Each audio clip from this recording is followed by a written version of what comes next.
In the late 1980s and early 1990s, Florida's highways became hunting grounds for one of America's most infamous female serial killers. She was called many names: Monster, the Highway Hunter, and the Death Queen. Her name was Aileen Wuornos. Aileen Carol Wuornos was born in 1956 in Rochester, Michigan.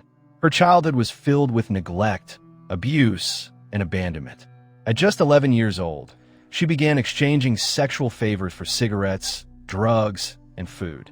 By 14, she was pregnant. With no real family, no home, and no support system, she drifted through life as a runaway, a drifter, and eventually a sex worker. In late 1989, Florida police discovered the body of 51-year-old Richard Mallory. He had been shot several times and left in the woods. At first, it looked like a random act of violence. But then, more bodies started turning up.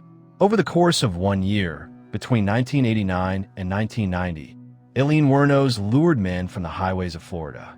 She would pose as a sex worker, offering them a ride or a good time. But once alone, she pulled out a .22 caliber pistol and shot them in cold blood. Her victims included Richard Mallory, a convicted sex offender, shot in November 1989.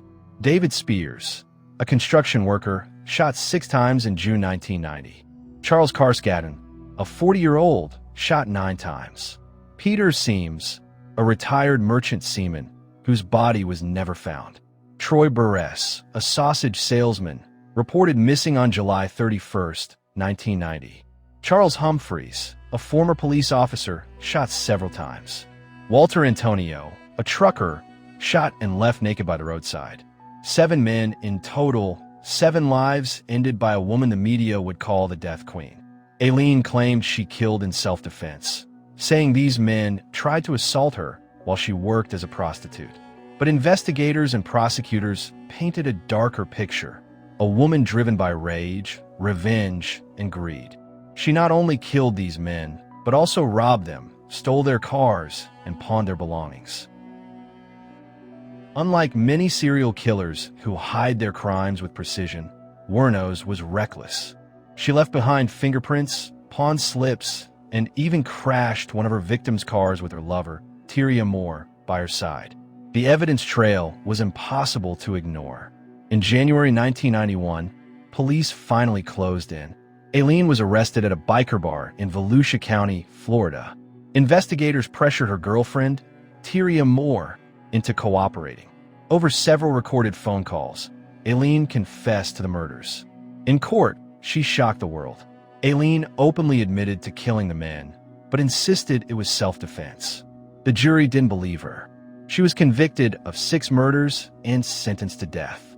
On October 9, 2002, after more than a decade on Florida's death row, Aileen Wuornos was executed by lethal injection. Her final words were chilling, bizarre, and unforgettable. "I'll be back, like Independence Day, with Jesus. Big mother ship and all. I'll be back." With her death, one of America's most infamous serial killers entered the dark pages of history forever. Aileen Wuornos remains a haunting figure in true crime history. A broken child who became a monster, a woman who turned America's highways into graveyards. The question still lingers today. Was she a victim of abuse, striking back at men who harmed her? Or was she simply a predator, the Death Queen of Florida? Thank you for watching. If you want to hear more true crime stories, don't forget to like, subscribe, and turn on the notifications.